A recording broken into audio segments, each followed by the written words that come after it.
¿Qué tal amigos? ¿Cómo están? De nueva cuenta con ustedes para aprender la lengua maya. El día de hoy seguimos con los interrogantes y va a ser de Macalmac, que significa ¿cuál? ¿Cuál? Entonces vamos a ir haciendo algunos ejercicios. Si puedo preguntar, Macalmac Ashanab.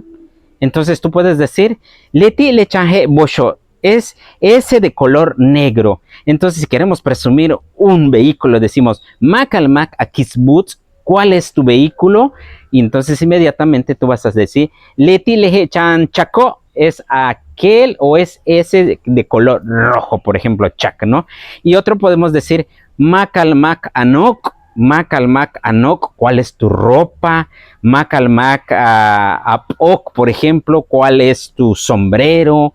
Macalmac awoch, si por ejemplo a lo mejor estás comiendo con un grupo de personas, Macalmac awoch, ¿cuál es tu comida? Entonces, pues en este momento vas a decir dónde estás, si cerca de ti o lejos, ¿no? Macalmac awotoch, ¿cuál es tu casa? Entonces tú vas a decir, Haleti leje hatzotzo, es aquel que está súper hermoso, muy bonito. Entonces, amigos, no se les olvide suscribirse a mi canal de YouTube, así en TikTok, así que los invitamos.